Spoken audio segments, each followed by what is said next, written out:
Ladies and gentlemen, good morning. Good morning, ladies and gentlemen. We're going to try something a little different today. Hello, folks. Ladies and gentlemen, may I have your attention, please?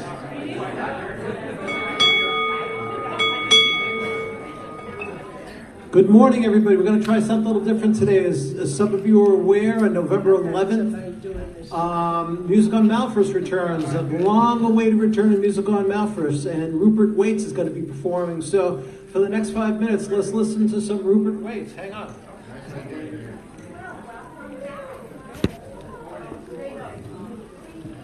What'd you say, Gary?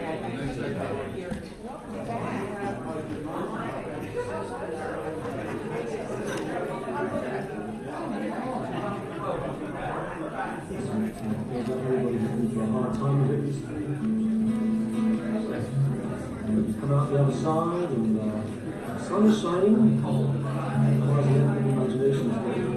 Sometimes not shine. We're just glad to be alive, and we're happy to be here. I'm happy to be here too.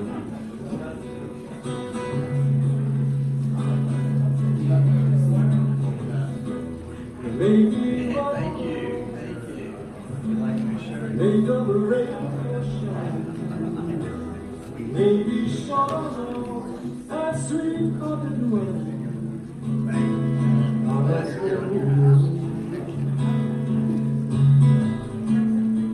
'Cause I'm happy to be here.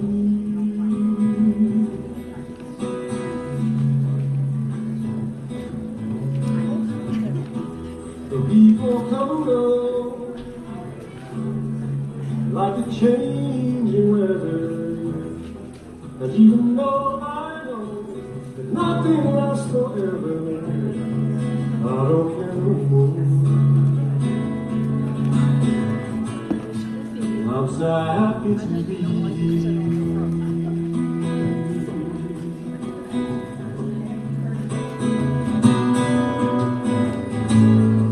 What's the reason for the wonder? I'm so glad to be alive. I saw the lightning, heard no thunder. I only looked into your eyes, oh my darling. So let the rain come down, let the sun shine on us. The happiness we found is not taken from us. We'll go on being happy to be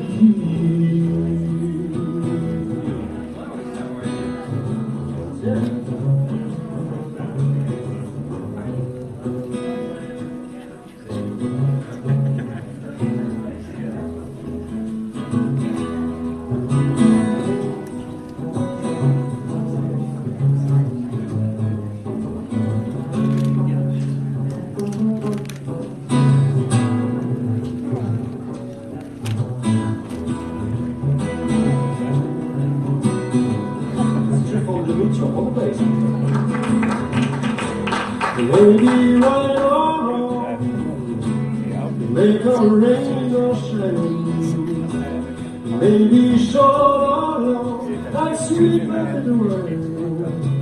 I don't care no more. I'm so happy to be here.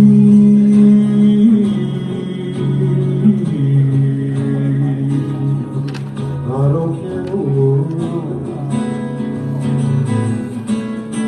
'Cause I'm happy to be here.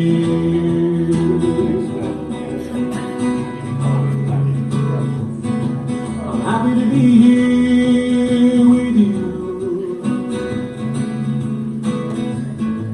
So happy to be here with you.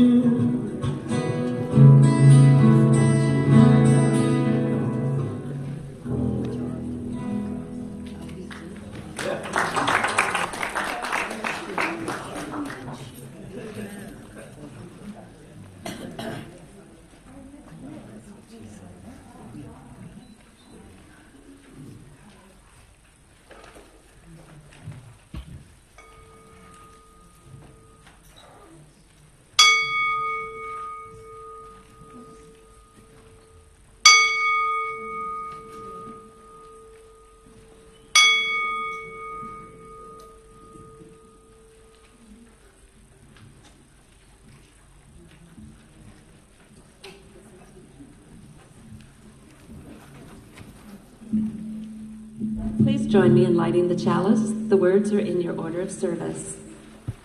We light this beacon of hope, sign of our quest for truth and meaning, in celebration of the life we've shared together.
beginning to learn that home is the space within us and between us where we feel safe and brave.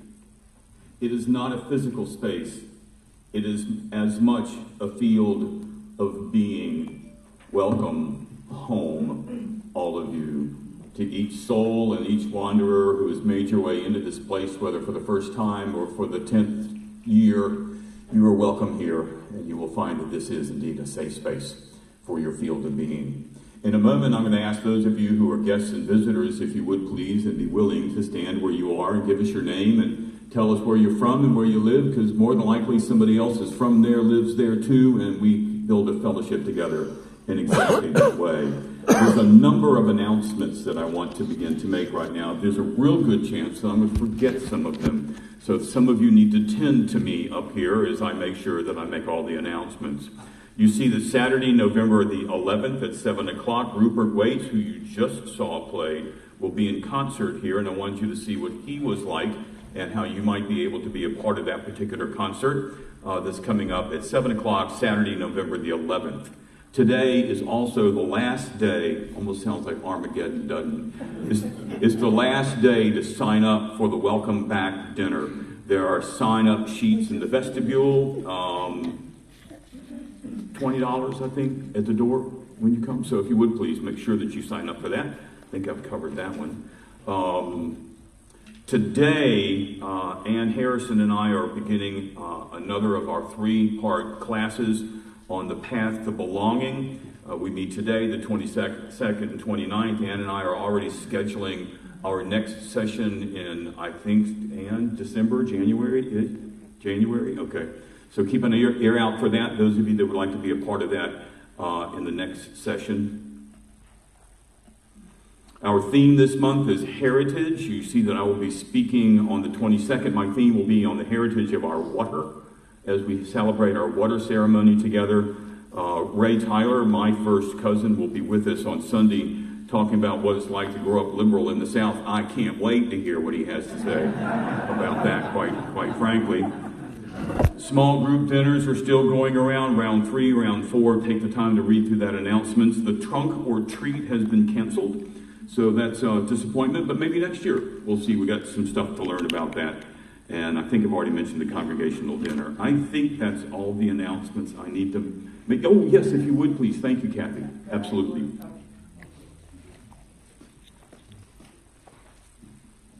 Good morning, everyone. My name is Kathy Zeiser, and the National Alliance on Mental Illness in the Low Country is sponsored, also known as NAMI, if anybody's familiar with that, are sponsoring a beach walk to raise money for NAMI. That is Saturday, October 28th. The Social Justice Committee has put together Team UUCL. So if you would like to join our team and walk with us on the beach and raise some money for a good cause, that'd be great. To be part of our team, though, a donation in any amount would be appreciated. My suggestion is 5, 10, whatever you can afford. But a sign-up sheet, if you want to join the walk, is in the foyer today. And then there's a free taco lunch will be provided after the walk. So I have the information as to where the walk is taking place. It is down at Caligny Circle, and we'll walk from there. So you can see me for any other information. Thank you, Kathy. Yes, Ann. Mm-hmm. It's okay, I'm going to jump in and say I'm Ann Harrison, and I have one more announcement, and that is that yesterday here in this sanctuary we showed the film, the documentary called Before Stonewall. There are a lot of people from the community here, and a very rich and deep discussion about what life was like in the gay community up until the time of Stonewall, the riots in New York City in 1969. And then some of you might remember the information that we handed out earlier, that we are going to have a book read, a book discussion, and Mary Lenny and I are going to lead this discussion. And we've been bouncing around a little bit about when the book that we're going to talk about is called The Stonewall Generation. And some of you I know have it and are reading it, and Mary is coming through the front door as I speak. But when we had to bounce around with the dates a little, so we've settled on next Sunday, after the service, after our water ceremony, when we gather for the talk back, we're going to use that time to discuss this book called The Stonewall Generation. I'm going to say to you, you really don't have to have read the book to be part of that conversation. We're going to be talking about, the book is about the lives of these people who were alive then and what they've done with their lives since, but it brings up a lot of different things for us to talk about and think about, and so that's what's going to happen next Sunday in the talk back. Thanks, Ann. Yeah. Did I mention the flowers up here? No. The flowers today are a gift of Sansing McPherson's family. Through a series of circumstances, our lives became intertwined. Sansing's children and mine, I was asked to conduct the funeral service for her, the memorial service for her, this past Friday.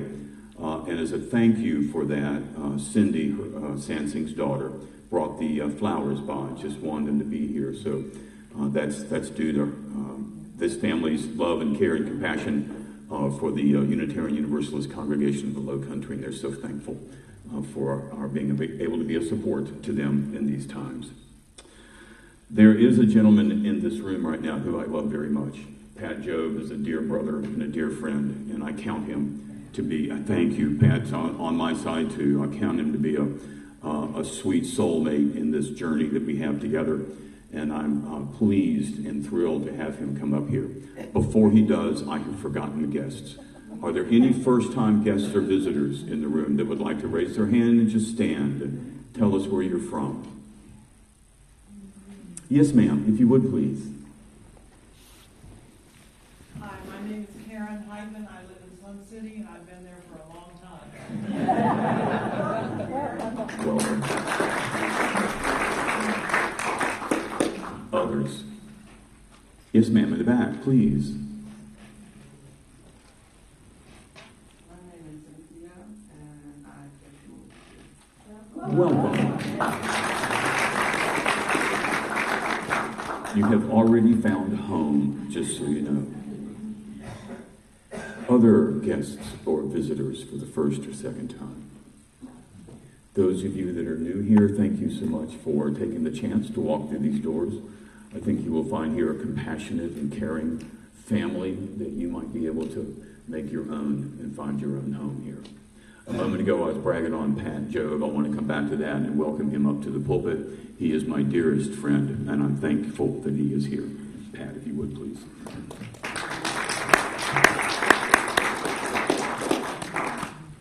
Your order of service says that I have opening words, and I do have opening words, but I want to do two things before I share opening words. The first is I want to ask us to breathe together. And if you're willing, close your eyes and breathe with everybody in this room. Every set of lungs, every heart. And let's breathe and breathe for peace. Peace in Israel, peace in Gaza, peace in Sudan, peace in Yemen, peace in Syria, peace in Ukraine, peace in Russia, peace, peace, peace.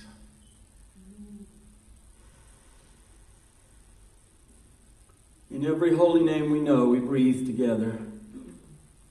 And then the other thing that I want to do before sharing opening words is to affirm what is happening in this room at this moment. And I want to do it especially for you, Cynthia, and for you, Karen, because you have wandered into a place of miraculous, magical wonder. You think you've just come to church this morning, but this is a truly amazing place, and you are among truly amazing people. I'm only going to give one example. Normally, I give 4 or 5 when I do this. But John Shepherd played the piano for you this morning. And John Shepherd is absolutely extraordinary. I would say more, but absolutely extraordinary is such tiny language compared to who John is and what John does. The heart that beats in his body, the lungs that just breathed with us, the talent and love that he brings to his music.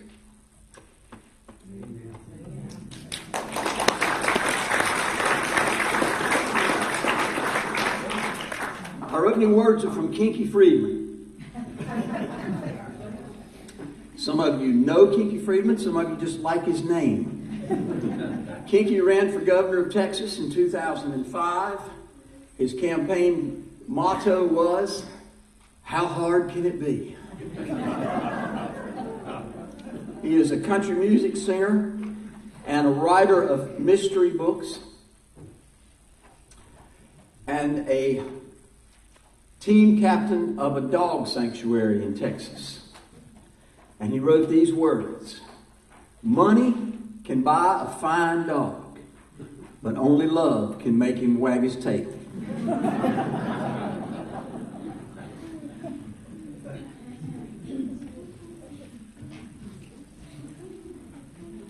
And now you see why I love Pat Jobe. One other announcement that I need to make before we turn in our hymnals. That's the water ceremony. Some of you should have picked up this small, thin-ish flyer. If you don't have one yet, get one on your way out. It talks about this coming Sunday's water ceremony that's common for us, those of you that are unfamiliar with it. We're asked to bring perhaps water from places where you have been visiting over the summer as you gather here today, or to bring water that is symbolic and meaningful to you in some kind of way. It doesn't have to be from the Danube nor from the Nile. It just has to be from your heart. And that's a part of what we do, and it's been meaningful in this congregation for a good while. So be ready for that and prepared for that, and I'll be speaking to that subject. If you would please now take your hymnals into your hands. May we stand and sing together hymn 128, "For All That Is Our Life." Thank you.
So, Reverend Pat Jobe is here with us this morning, and today he's going to get us thinking about the topic of money, a subject which he says has been mysterious and confusing to him all his life. His stories will range from how important it is for us to minister to the poor, to how sometimes there's just not enough money in the world to pay someone for what they do. So, thinking about money, I had two thoughts. My first thought was that there are just some things in life that money can't buy. So for fun, I started making a list of things in life that money can't buy. Like the smell of fresh cut grass, the sound of leaves blowing in the wind. Money can't buy sunlight sparkling on the ocean, or moonlight on the pond, or seeing stars in a clear night sky. And also, it doesn't cost anything to hum, or to dance to your favorite song, to listen to laughter, or to wrap your body up in a soft blanket.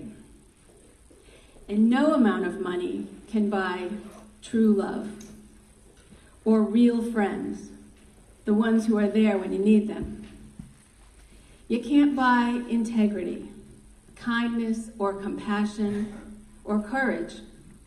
You don't need money to be brave. And you can't buy sweet dreams. Sweet dreams are free, and everyone can have them. And the other thought I had, when Pat got me thinking about money, was that there are some things that happen in life that we can never repay. And this made me think of a few things that happened around the time of my father's death. My father passed away just a few days after Christmas in 2018. Many of you here knew him, and you know what happened. But if you're new here, as he was crossing 278 to take his early morning walk around the pond at Jarvis Creek Park, he was hit by a car, and he died right away. And for those of you who have experienced a sudden death, you know what it's like.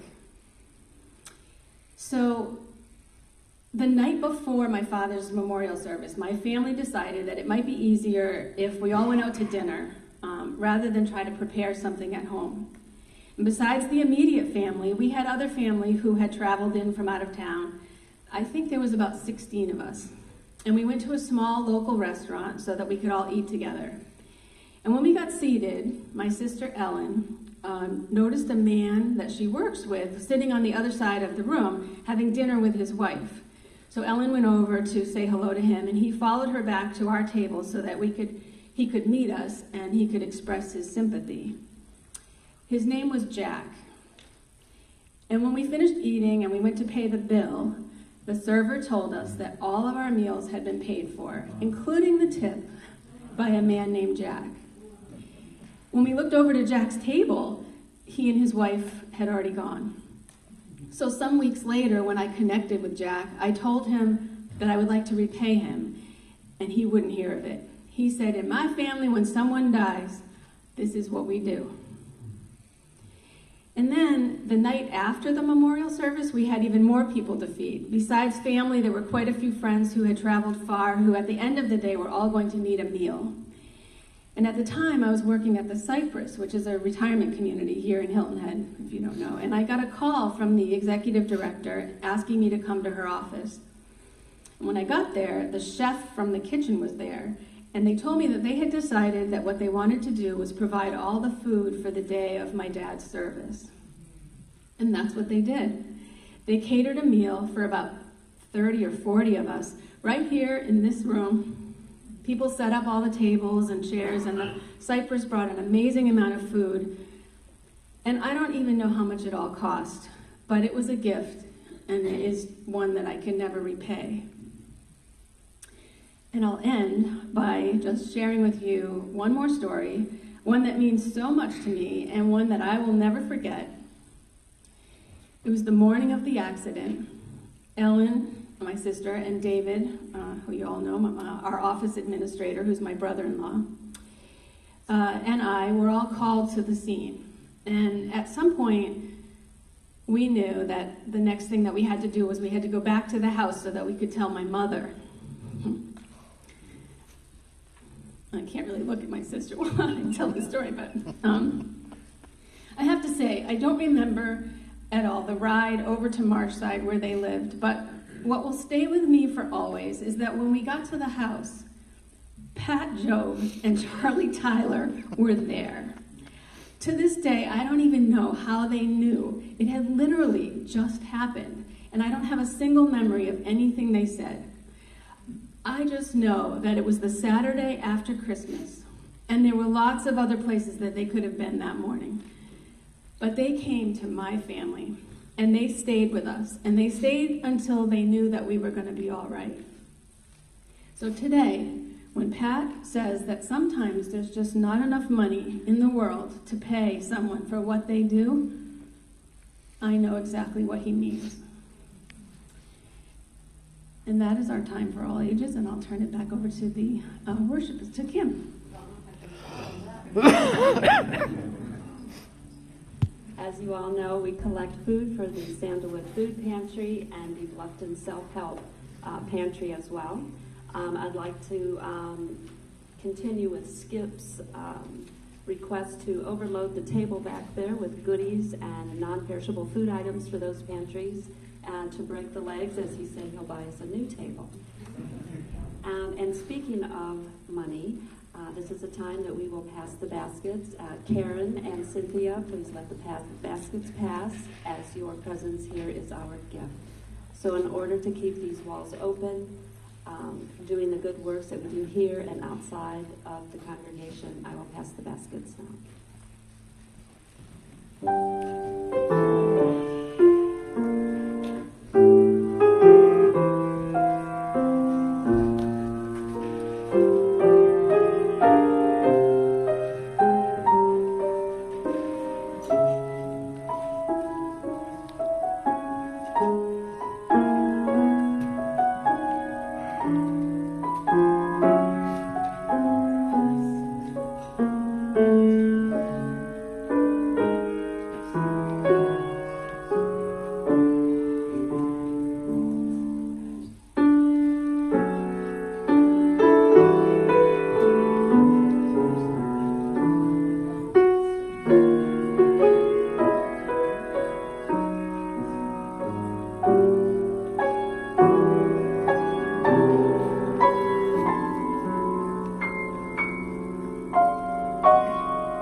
Thank you all for your generosity.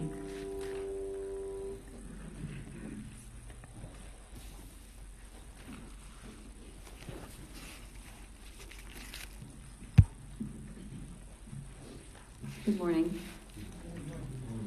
At this point in our service, we take the time to share things that have happened that we're happy about and things that have happened that we're sad about, because we believe that by sharing, it enhances the good and helps us to bear the bad easily. So, no announcements, no political statements. If you would please come forward if you have something to share. Take a stone from the basket, give us your name, tell us what you want to share, and then put the stone in the carom. Okay. Oh, I was going to say nobody. No one. Yeah, it's me again. Yes, I have well, I'd like to let everyone here know that at the end of this month, Linda O'Neill will be moving. And that is, that is perhaps a joy for her and a sorrow for us. Linda O'Neill is over here on this side of the room. I don't know if she wants to wave to everyone or whatever, but she's been a member of our congregation since 1988. And yes,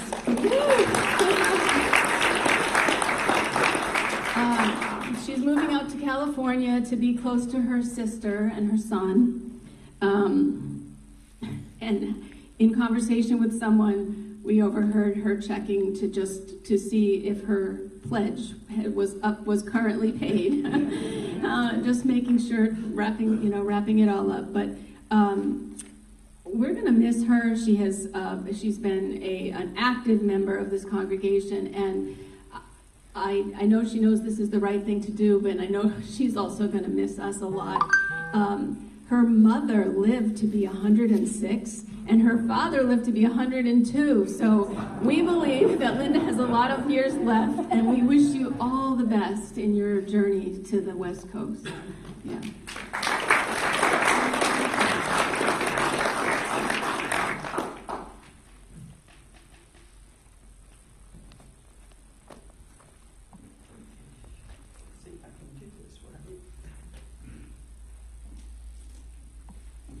Good morning, I'm Susan Crow. I have two joys and a joy that turned into a sorrow.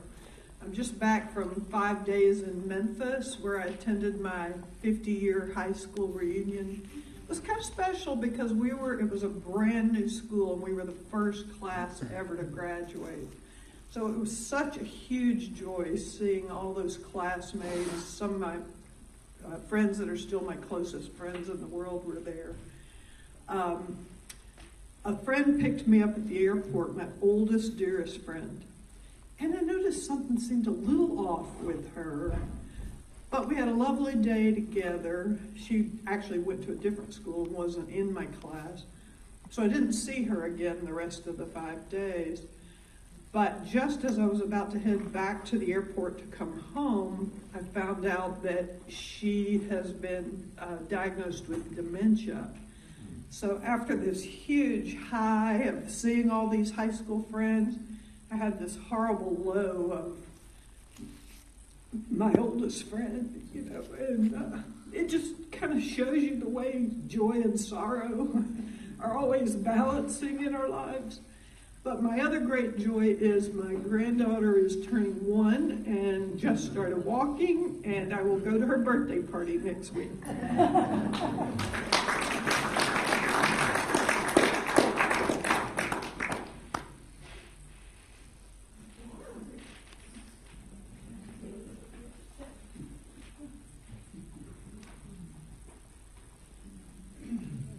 I just want to reinforce what Kathy said about the walk.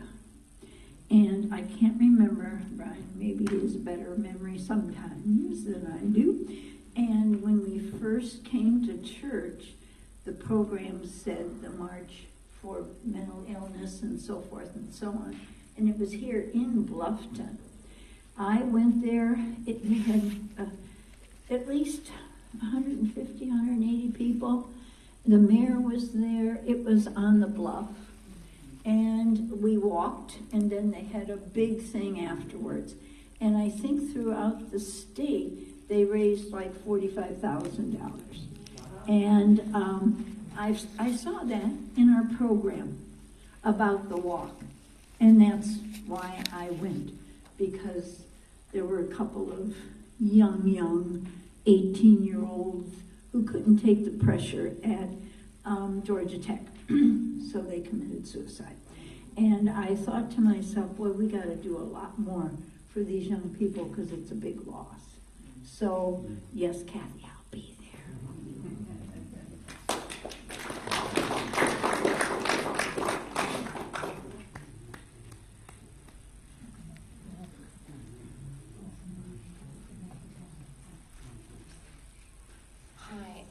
Hi, I'm Janet Gold. My sorrow is what's going on in Israel. I've been there many times. In fact, I almost lived there, and I was just at a memorial, which was, the turnout was amazing. At Temple Beth Yam, we had dignitaries, legislators, people of all faiths. It's really been guttural for me. I don't know if you had the opportunity to hear Tony Blinken talk the other day and say that it's in your DNA. And I'm a Unitarian, but I'm also a Jew, and it's a guttural feeling. And my heart goes out to people in Israel, to the army, the IDF, and all the innocent Palestinians who are going to be used as shields. And I guess I'm speechless, but it's been a very hard week. Thank you.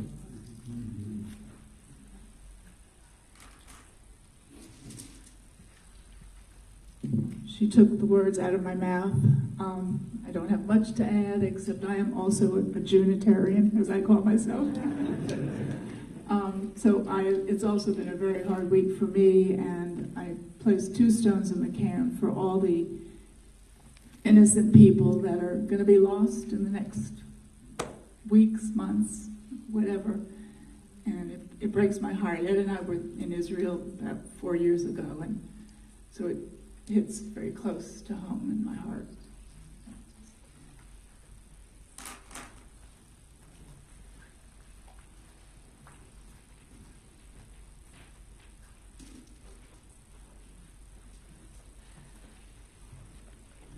I have 2 stones for those joys and concerns which remain in our heart. Okay, if you would turn to affirmation number 458 And read along with me as soon as I put my glasses on so I can see. Mindful of truth, ever exceeding our knowledge, and unity, ever exceeding our practice. Reverently covenant together, beginning with ourselves as you are, to share the strength and integrity and the heritage of the Spirit, and the common request for wisdom and love.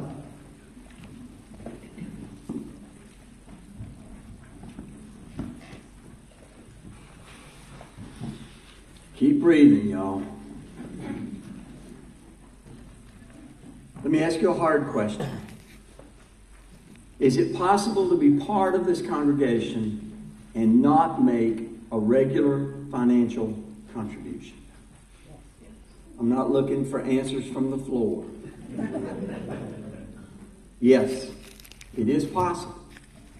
And if poverty, especially if poverty is an issue in your life, we encourage you to come and be with us, regardless of your ability to make a financial contribution. As you're about to hear a whole lot about, we believe everybody is important. I have a colleague in ministry out in Texas who says, everybody is important, just not that important.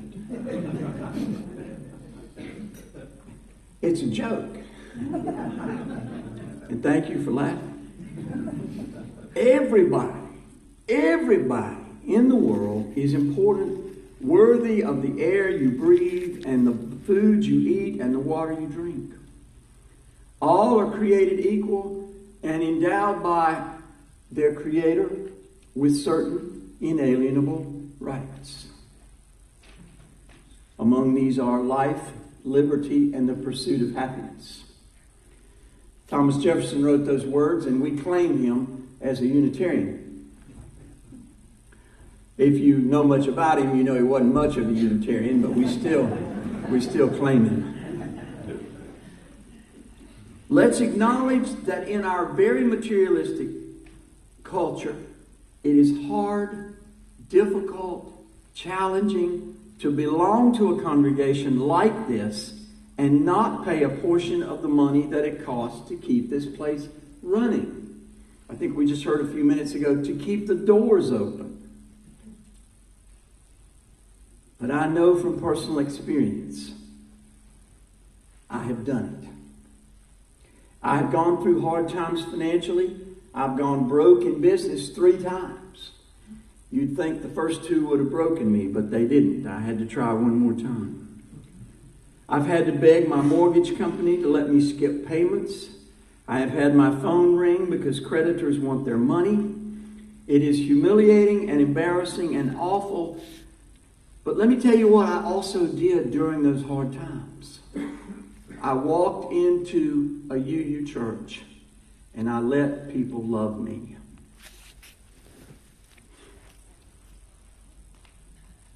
I soaked up the love and companionship of UU friends and people who barely knew me, because it is so important when you are flat, busted, broke to be around people who care about you, and some of whom will even hug you and give you a fresh cup of coffee.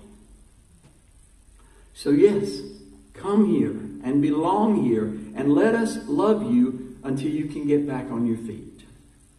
We will believe in you even when you don't believe in yourself. And we will cover the costs because we believe in each other. Do not stay away because you cannot pay. We need you as much as you need us. Now, let's talk about how much money Charlie Tyler makes. How many of you know, can I get a show of hands? How many of you know how much money Charlie Tyler makes? Okay, there's one who will admit it. Okay, there's another one, there's another one. If you really want to know how much Charlie makes, ask for a copy of the budget. It's there. I don't know how much he makes. But I want to tell you two things that are startling. I brought startling stuff this morning. One is that there is not enough money in the world to pay Charlie Tyler for what he does.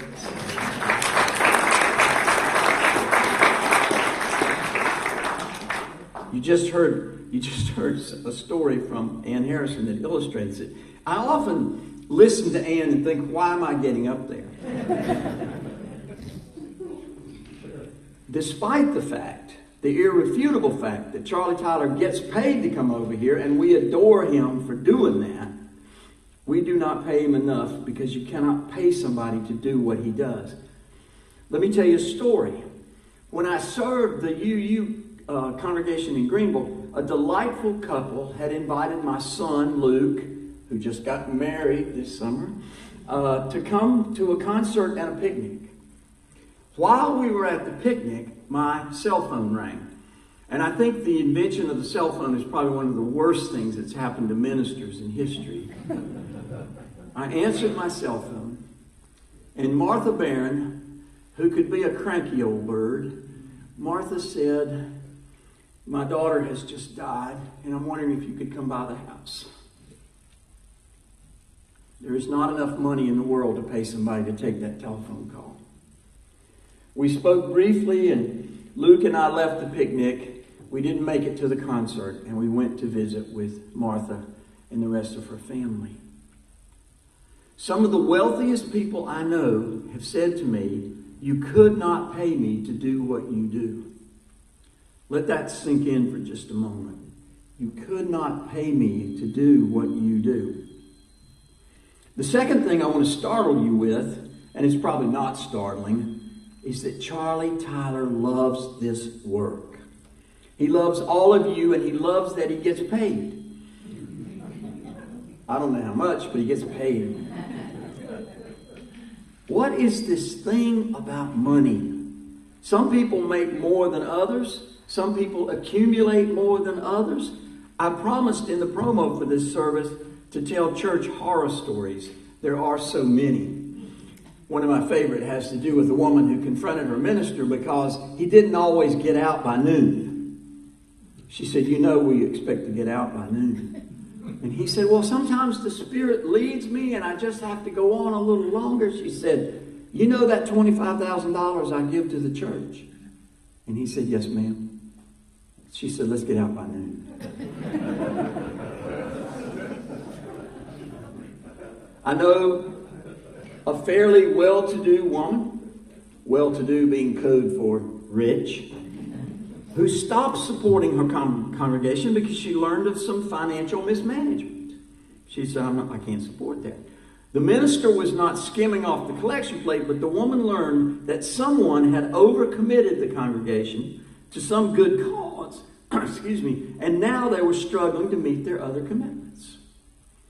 Oh dear. Oh my.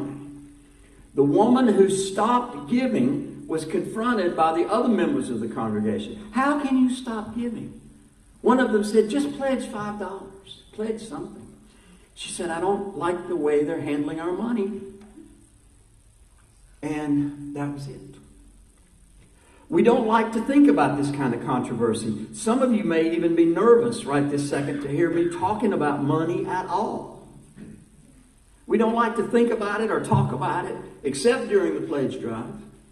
And even then we sort of have fun with it and we tell good stories and we work very hard to get it over with so we can all feel good about what we gave and making our goal.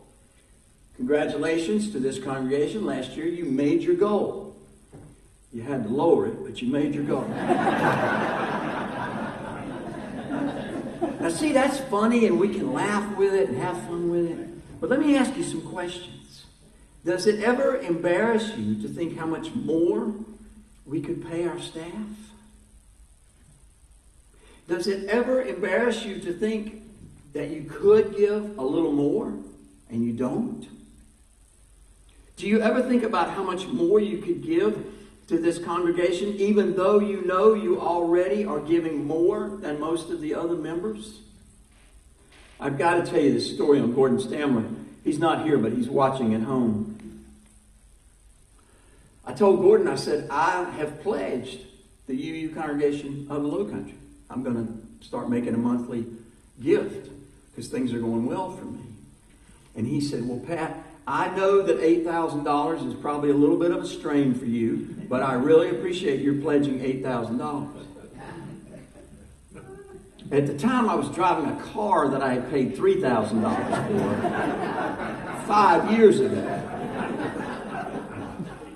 So Gordon knew damn good well I didn't pledge $8,000. But he had to mess with me.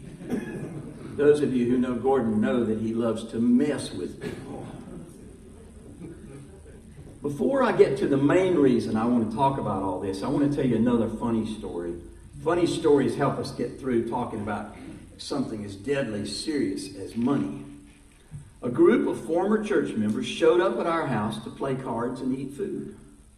They asked me how things were going at Lake Norman, where I am today called to be their part-time minister. I always have to smile at that phrase, part-time. Believe it or not, ministers work all the time because you are never far from our thoughts, and we go to sleep at night thinking about our congregations, and we wake up in the morning thinking about our congregations. They asked me how it was going at Lake Norman. I said it was going wonderfully well. They've given me 4 raises in 3 years. After I said that rather self-aggrandizing statement, one of them said, and you're not worth a plug nickel. And then another one said, hell, you would have paid them. Don't think about that. Ministers do have to eat and buy gasoline. I recently drove 1,000 miles to deal with several congregational events, and I ended up spending $90 on gasoline. Talk about sticker shock. The gas pump sure does provide it these days. Clearly, it is a huge deal that we think about and talk about money. And we probably need a lot more than 20 minutes on a Sunday morning. But let me be very clear about why it matters so much to me. We need to be in ministry to poor people. Maybe some of us are poor. And I won't embarrass by asking for a show of hands. But not many of us are on food stamps. Not many of us pick up food from Sandalwood Food Pantry. Not many of us worry that one financial disaster would wipe us out and we could have to rely on others to pay our bills or end up sleeping under a bridge. Why does this matter? In fact, who the heck do I think I am to even bring it up? Does the inherent worth and dignity of all people apply to poor people? At this point, and I promise I will not name names, But at this point, the house is divided. One group of you is thinking, of course we need to be in ministry to poor people. Because yes, indeed, the inherent worth and dignity of all applies to poor people. But there is another group of you who are pretty darn cranky right now. Maybe even angry. Congregational life is about those of us who are not poor. Those of us who are here this morning and came in nice cars and live in nice houses. One woman joined a congregation I work with and said very forthrightly, I'm joining because I want somebody to give me a ride home from the hospital after I've had surgery. She did not even mention her husband. I guess if he has surgery, he's on his own. I'm joining because I want somebody to give me a ride home after I've had surgery. This is part of the genius, the heart, and the soul of congregational life. We truly are there for each other. We truly do give rides home after somebody's had surgery. And we have a care team here at Low Country that is as good as any I have ever worked with, and I've worked with a lot of them. But let's face it, we are not in this for people who live near us who are poor. We're just not set up that way. And having worked with a lot of poor people, I can tell you it makes sense. Poor people are not universally idiots or mentally ill or insufferably demanding, although some certainly are. But they are universally in need. They need stuff. They need money. They need help navigating the system. They need good food. They need not only a ride to the doctor's office, but they need help with filing insurance and keeping their cars running and paying for all that. It is tough, hard work. But if we truly care about the inherent worth and dignity of all, we have to do this kind of ministry. And oftentimes it is aggravating, mystifying, confusing, and frustrating. And yet, I genuinely believe we are called to it anyway. And many of you are already involved. Many of you know what it means to volunteer at Sandalwood, or for Habitat, or to mentor in a free lunch elementary school, or contact a member of Congress to lobby for a better, stronger social safety net. And many of you are bone weary of listening to me talk about this. I understand that. When Neil Jones delivered his sermon on Black Lives Don't Matter, I got pretty tired pretty quickly too. Neil, of course, was listing for us all the ways black lives should matter, but don't because the system is rigged against them. It was a brilliant sermon. It was an important sermon, but it was painful and tiring to listen to. I know this one may be tiring to listen to as well. But trust me, if we really are who we think we are, if we really are the good guys in an increasingly dark world, we have to figure out how to minister to poor people. And that includes welcoming them here in this sanctuary on Sunday morning. That is a tough nut to crack. Here is how I've seen it work. Welcome all. Treat all with genuine interest and affection. A very low-income member of our congregation admitted to me, honestly, I come over here because it's the only place I can get a hug. Boom. Pay dirt. Touchdown. Please don't miss this. I come over here because this is the only place I can get a hug. Yesterday when I marched in the Pride Parade in Mooresville, North Carolina, there were t-shirts that read, Moms for Hugs. I got me some. This woman didn't say she was coming to give a hug. She said she was coming to get hugs. Great thing about hugs is they sort of work both ways. If you give them, you're going to get them. She lived alone. She talked openly about how lonely she was and embarrassed to not be able to give more money. She was very clear that the little she did give was because of her need to get hugged. Is that sad? Is that somehow pitiful or sentimental? I sure as heck hope not. We affirmed her inherent worth and dignity with hugs, and that was of infinite value. There's no way to pay somebody for that. There's not enough money in the world to pay for that kind of inherent worth and dignity. That's how we do it. That's how we do ministry to poor people. And yes, it is important that we do. It is important that we treat people with kindness, respect, good eye contact, and if they're open to it, we hug them. Always make sure that whoever you're hugging is open to being hugged before you go in. Let me offer one caveat. I don't know why they put that clock up back there, but I don't expect this sermon is going to inspire you to volunteer for Sandalwood tomorrow morning. I don't really think you would, regardless of what I might say here in this sacred space, this precious, valuable, beautiful home. That's not what this is about. But I do ask you to ponder, is there more I could do? Would I get more joy out of doing more? Is there more money I could give and not be afraid of giving too much? Just give it some genuine thought, consideration, and see how it makes you feel. Gandhi said the truest measure of a nation is how it treats its poorest citizens. By that standard, we are doing a pretty poor job, and we need to do better. Again, let me emphasize that I know many of you are already volunteering for Sandalwood, already volunteering for Habitat and the free medical clinic, and on and on. I know many of you are politically active for candidates who will challenge the holes in our social safety net. I know many of you are doing the good work that so badly needs to be done. I only raise the issue because it has not yet been enough. Surely this sermon won't make much difference, but please consider the possibilities. What would happen if each of us did more and encouraged others to do more, who might encourage others to do more, until we create critical mass?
Please take your hymnals into your hands. Turn with me, if you will, to hymn number 67, hymn 6-7. May we stand and sing together. We sing now together.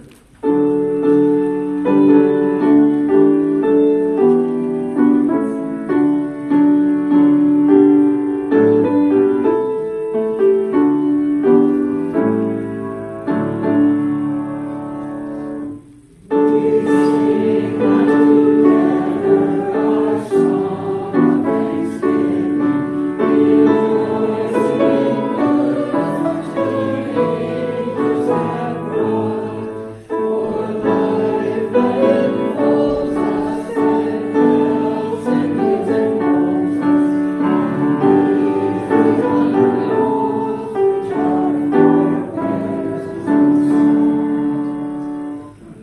sing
service announcement from Ann Harrison and myself. Neither one of us influenced Pat Jobe in the delivery of this message today. And we want to make sure that that's established. However, everything he said is amen. Thank you, Pat. I appreciate your voice here. Absolutely.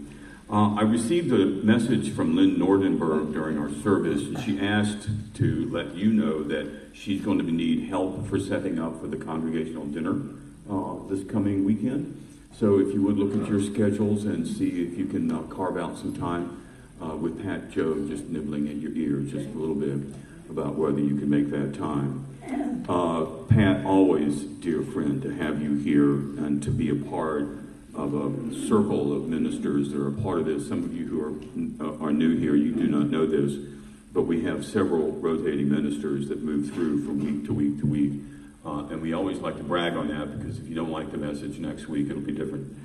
It'll be different the week after that. And the other thing, Dick is here. Dick, where are you? Dick Hood. Dick and Molly, welcome back. Those are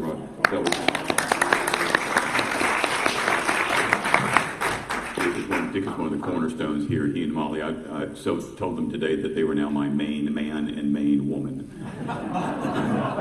They spend the summer in Maine. For those of you that don't know them, welcome down. Let's see, I think that's it, Pat. I'm going to let you have the closing words.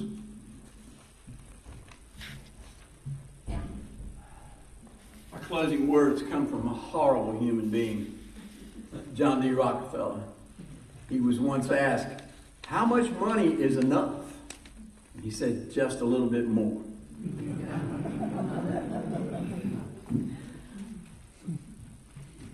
Please join me in extinguishing the chalice. The words are in your order of service. May we stand, please? While we extinguish this flame, we still carry in our hearts the light of truth, the warmth of community, and the fire of commitment, until we are together again.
Check.